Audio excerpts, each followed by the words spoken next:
Bienvenidos a Libros Militantes. Mi nombre es Edwin Canuto Roldán, colaborador de comunicación en el Fondo de Cultura Económica, y junto con 4TV estamos aquí para recomendarles con este gran equipo de promotores de la lectura, pues los libritos que todo militante debería tener bajo el brazo.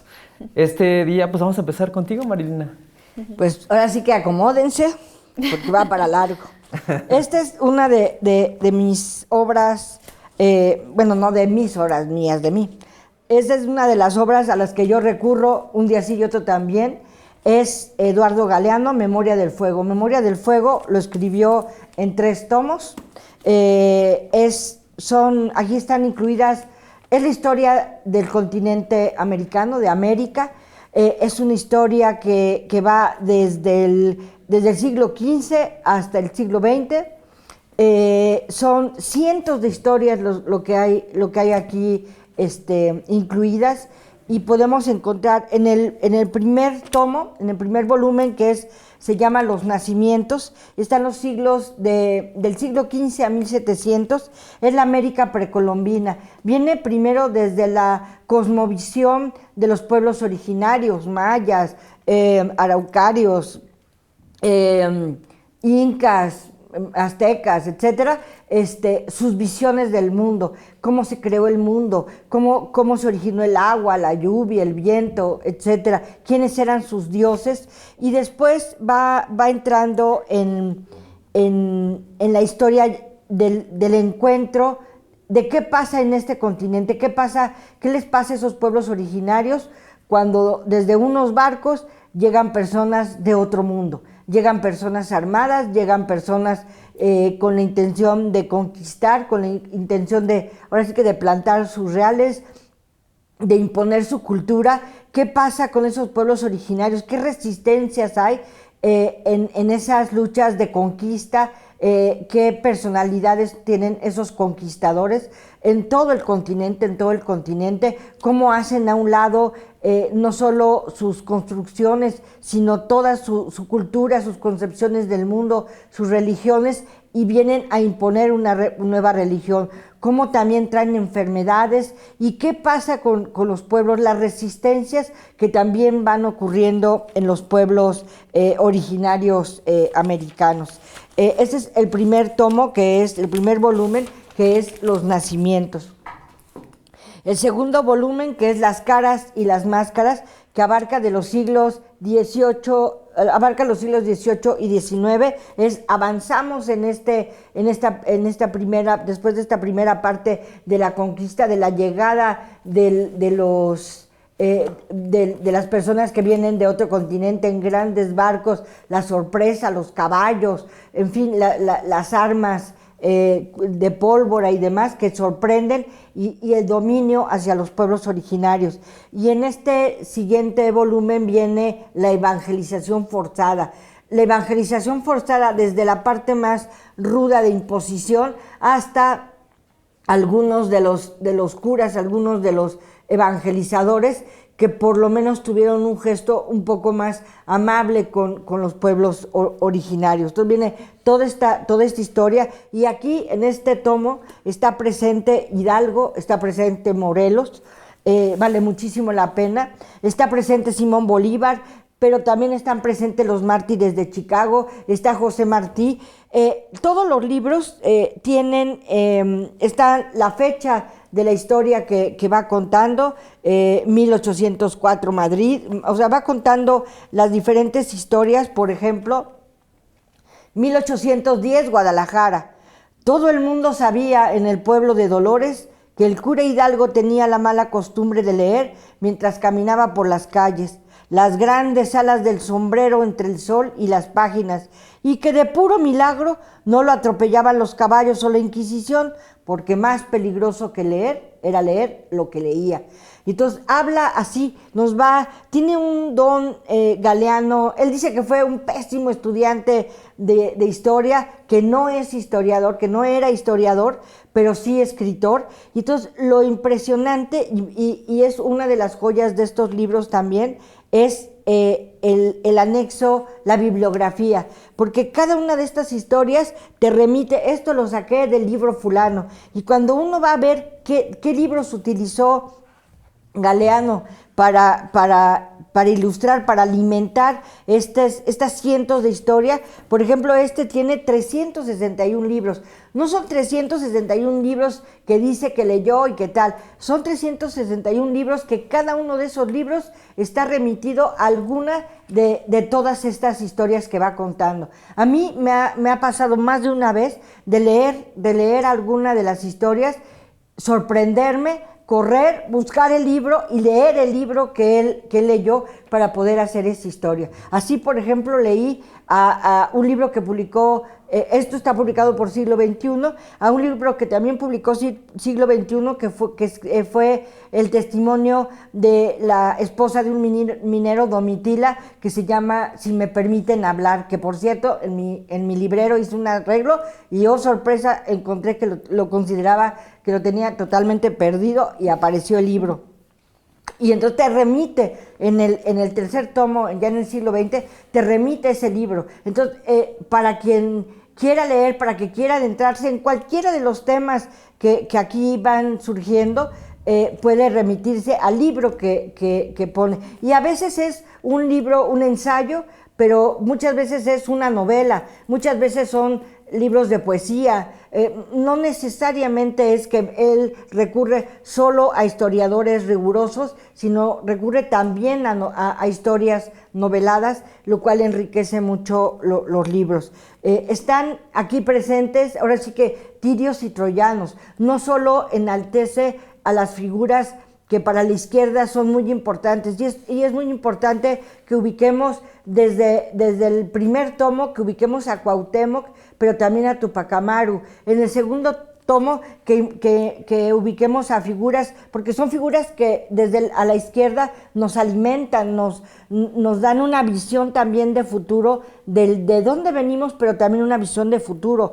Simón Bolívar aquí adquiere, es la carnita, quién fue como persona y quién fue como dirigente, quién fue como luchador y qué le fue pasando en su vida, lo mismo que a los mártires de Chicago o a José Martí. En el tercer tomo, que se llama El siglo del viento, que es el siglo XX, toca el tema de los imperialismos, de cómo sobre todo la América, nuestra América, como diría Martí, la América Latina, cómo fue sufriendo de los imperialismos que la fueron saqueando y dominando por diferentes formas. Esta es una historia a la que hace Galeano.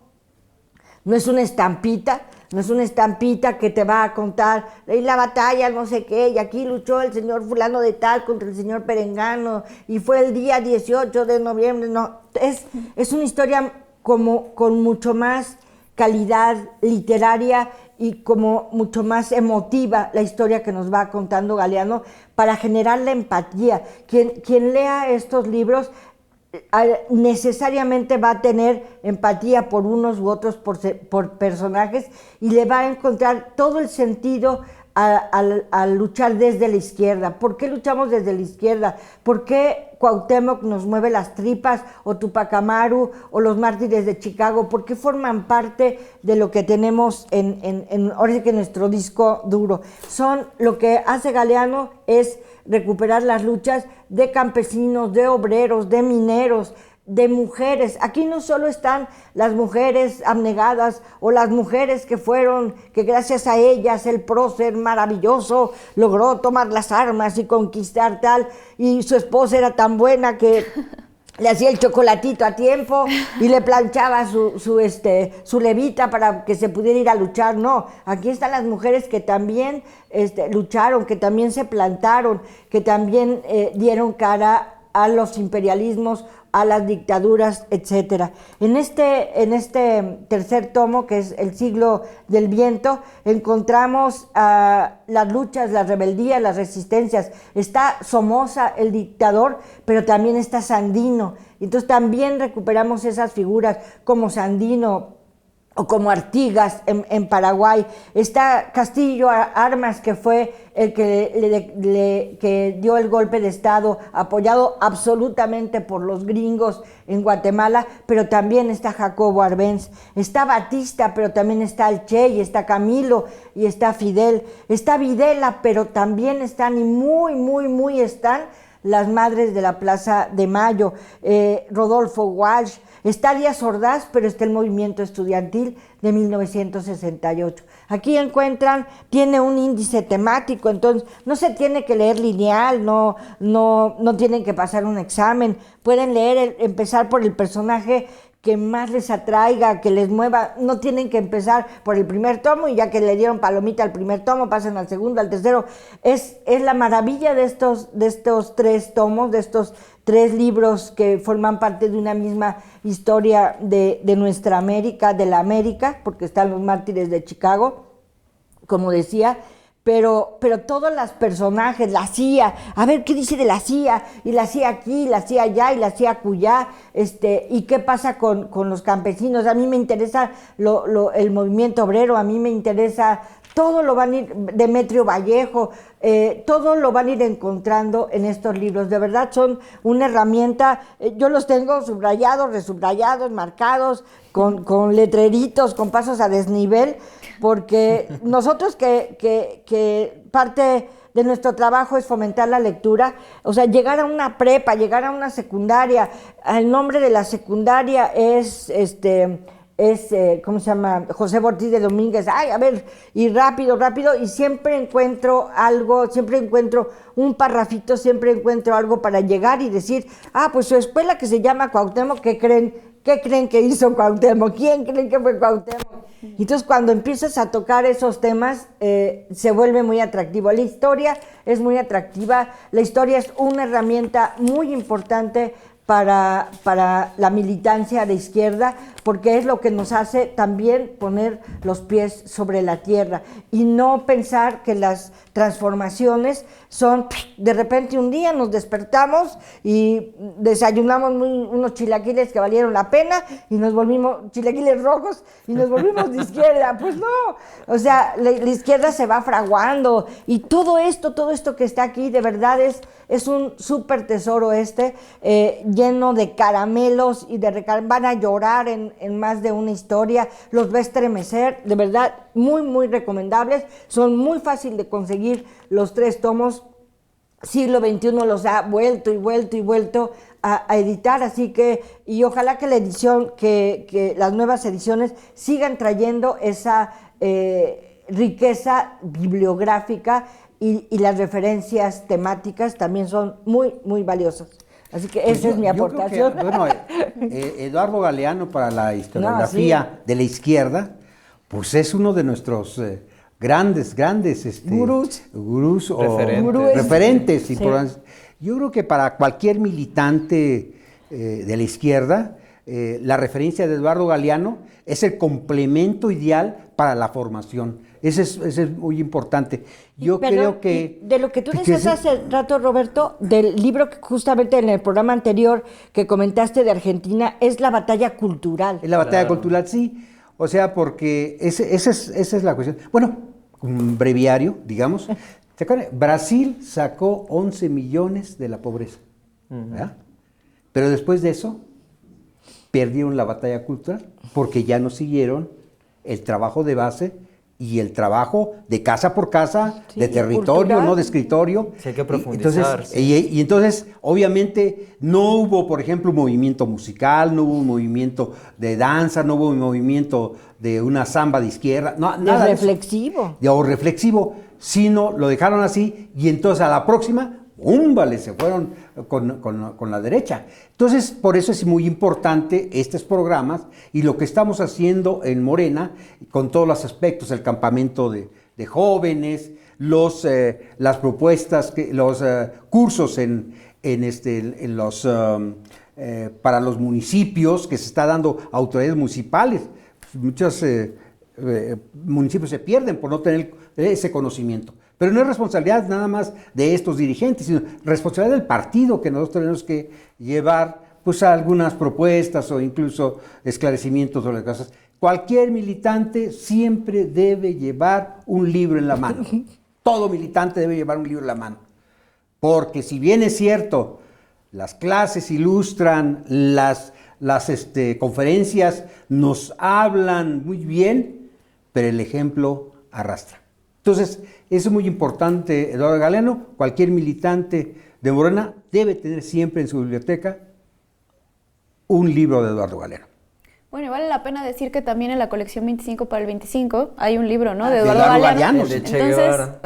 si están Exactamente. escuchándonos personas de 15 a 30 años o tienen Corran a la familiares, librería. amigos, vayan y pueden pedir 2 ejemplares gratuitos, ¿no? Entonces, Fíjense para que... Sí, en, pero hay en una la cosa- Salle, un ejemplo, no sé si atípico, pero no sé si cuando piensan en la Universidad La Salle, piensan en chavos que se acercan a pedir el libro del Che.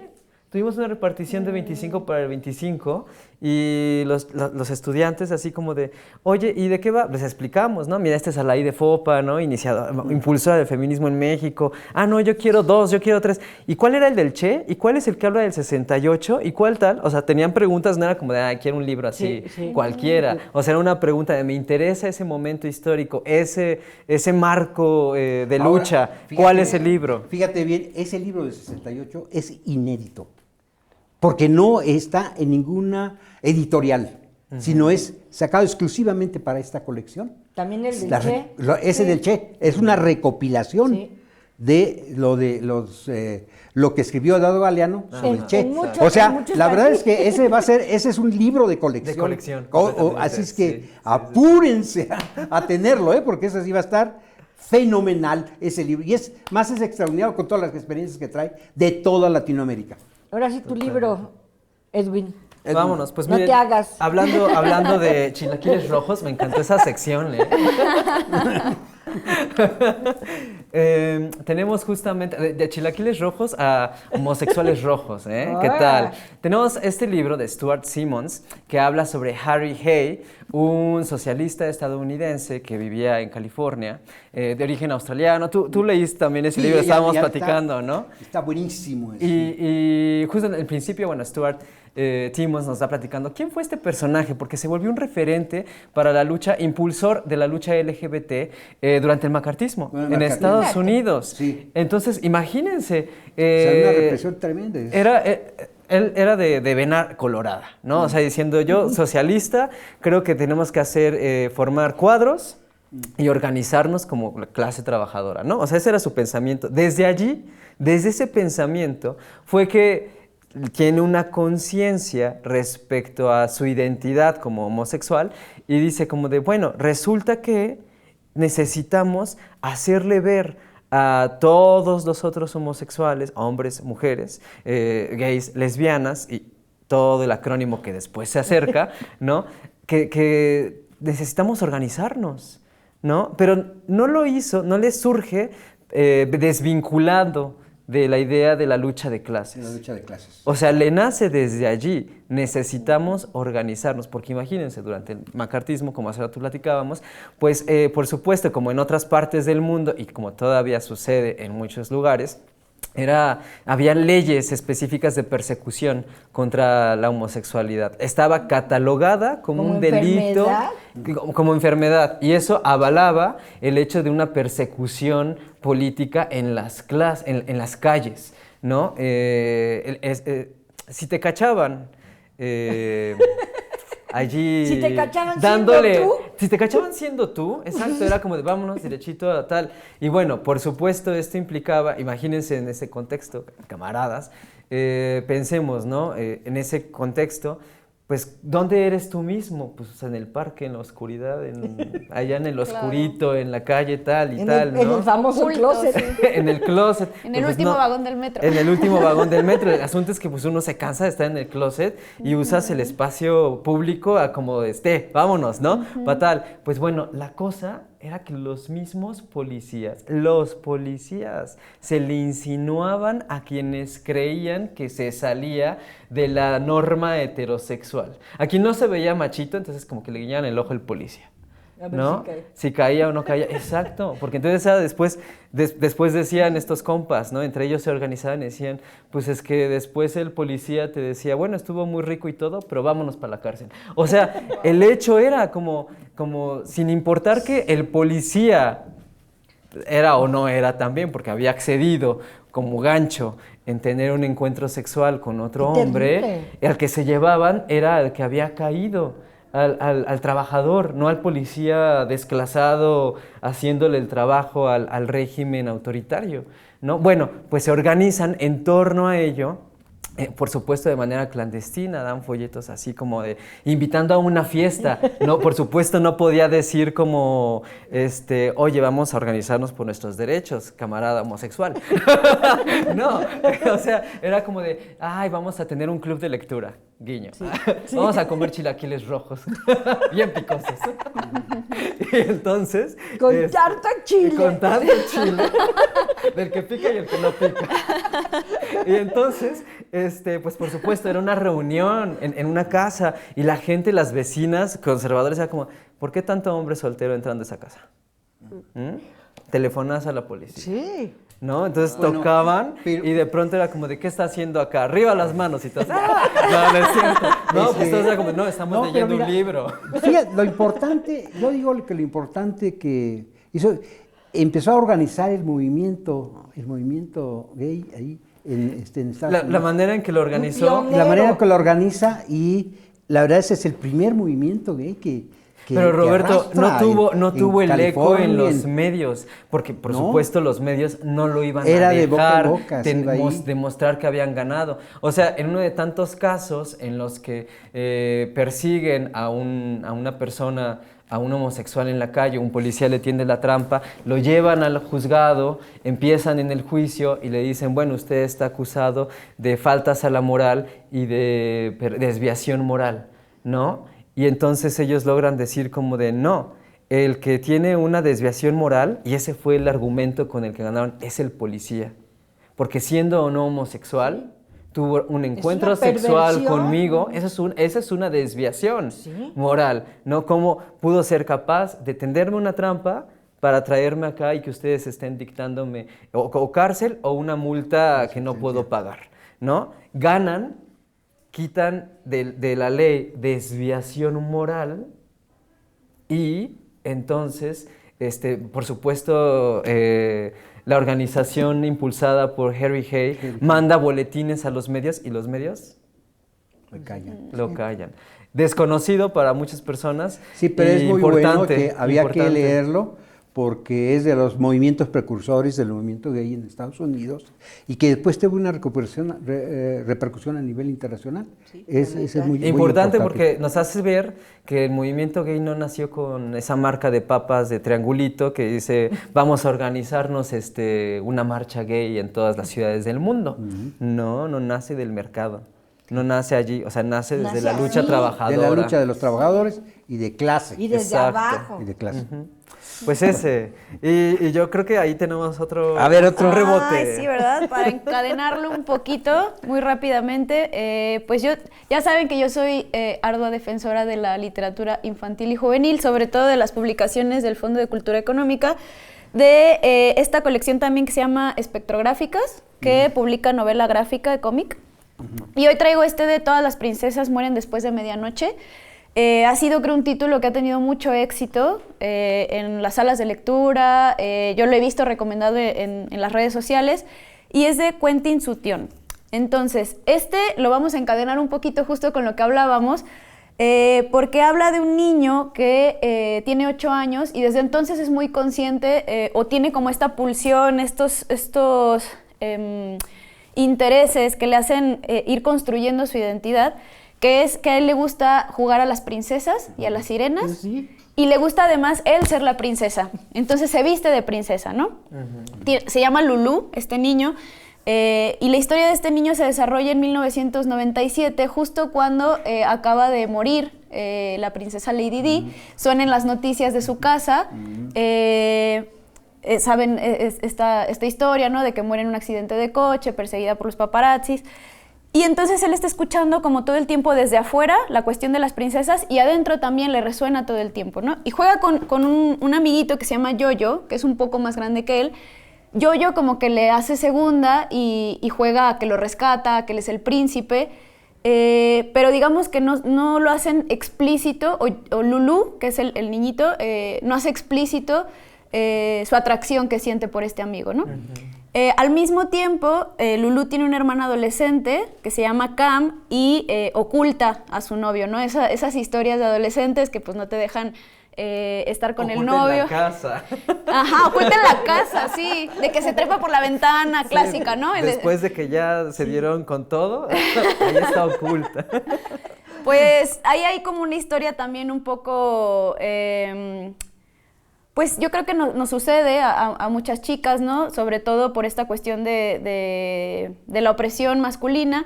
Hay presión que le ejerce un poco el novio para tener relaciones sexuales, ¿no? Y ella no sabe cómo llevarlo porque no quiere perder a su novio, porque está enamorada, porque se siente idealizada por él. Y al mismo tiempo, además, los papás de Lulú y de Cam, pues parece que se está desmoronando su matrimonio, ¿no? El papá no está ausente, la mamá está triste todo el tiempo, pero al mismo tiempo sosteniendo el hogar, planchando la ropa, preparando la comida, preocupándose por cada uno de los dos, ¿no? Acompañando a Lulu en su desarrollo, en su identidad, ¿no? Sí, y sobre todo es una novela súper bonita porque a mí, más allá también de la cuestión LGBT o de las violencias en el noviazgo o de los divorcios, me parece como muy importante también pensar en que las familias no se constituyen únicamente, o la sangre no es suficiente, los lazos consanguíneos no son suficientes para sostener una familia, sino que lo que la sostiene son los cuidados, el interés, el abrazar a las personas como son, el estar con ellas, acompañarlas cuando atraviesan momentos muy difíciles, porque vamos a ver aquí que lo que creemos que es su familia, pues no termina exactamente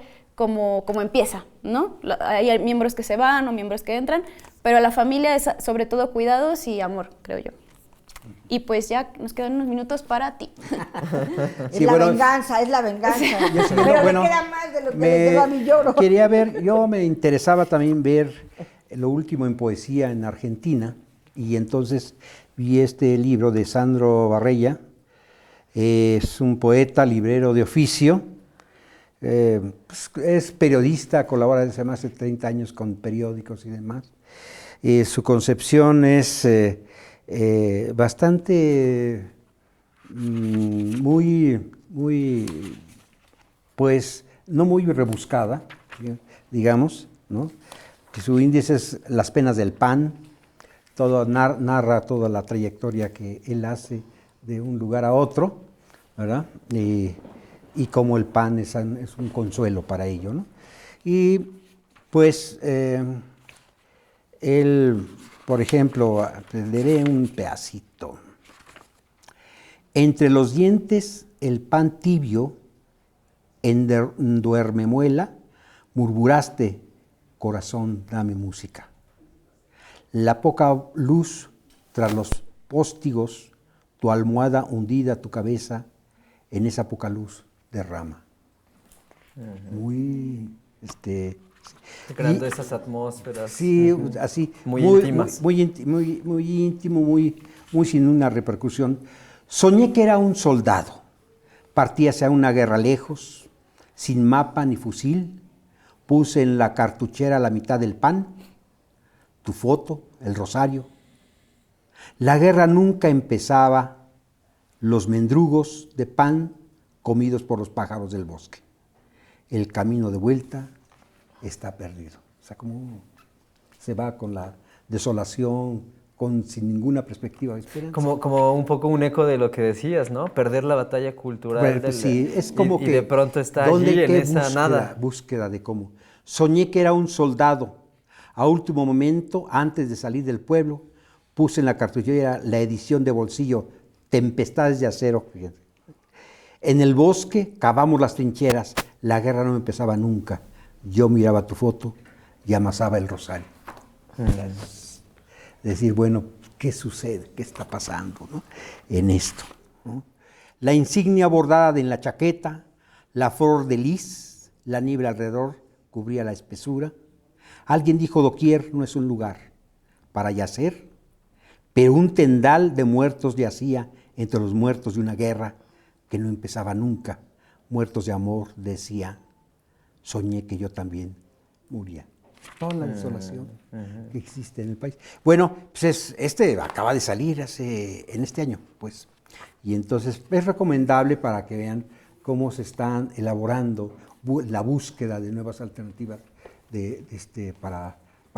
incluso para la poesía, Claro, como tal, y para ellos. el ¿no? pulso poético en este momento Sí. en la Argentina. En la Argentina. Heraldo del amor que hubo, defensa frente a la lid contenciosa de las cuitas del corazón. Eso es. Perfecto. Recomendable. Pues hay que echarse ahí Santa la flor de lis. Hay que echarse un clavado en esas novedades editoriales. De los argentinos. Corran por su libro de El Eduardo Che, Galeano. de Eduardo Galeano, de la colección 25 para el 25, En cualquier Flor de librería del Lis. fondo o de Ducal. que casi ya se están Sí, agotando. sí. Entonces, A la si voz nos de ayer. escucharon en un mes, no, ya lo no, sentimos mucho. Ya valió. Sí, ya valió. No, sí, yo he visto filas y filas en el Ajusco, en la librería del Ajusco, veo filas ahí de jóvenes que van por su libro. En ¿no? Ciudad Universitaria. Bueno, hasta yo, porque digo, ya ves que pues tenemos una cantidad así de libritos, no tenemos la colección completa. Claro. Entonces yo ando buscando en las librerías, aunque yo pertenezco al fondo, pero sí buscando el que me falta. ¿Cuál es el que me falta? ¿Cuál es el que me falta? Sí. Continuamos ahí con la distribución de libros del 25 para el 25 a lo largo y ancho del país. Ya casi se acabaron los 2.5 millones de libros de literatura latinoamericana. Es importante en estos momentos en el que el imperialismo yanqui está allí asusando, pues levantar la conciencia latinoamericana a través de su literatura, crónica, novela histórica, poesía, periodismo. Pueden encontrarlo en esta colección 25 para el 25, que además yo te vi que también traías bajo el brazo del 21 para el 21, esa otra colección que en otro momento se lanzó. Porque el de Villoro, el otro que tengo es de 21 para el 21. Exacto, entonces ahí estén al tiro porque la batalla cultural es importante y seguramente vendrán otras colecciones en algún otro momento, no sabemos cuándo, pero en otro momento. Y bueno, pues escúchenos, compartan, esto fue Libros Militantes. Lean y disfruten en colectivo.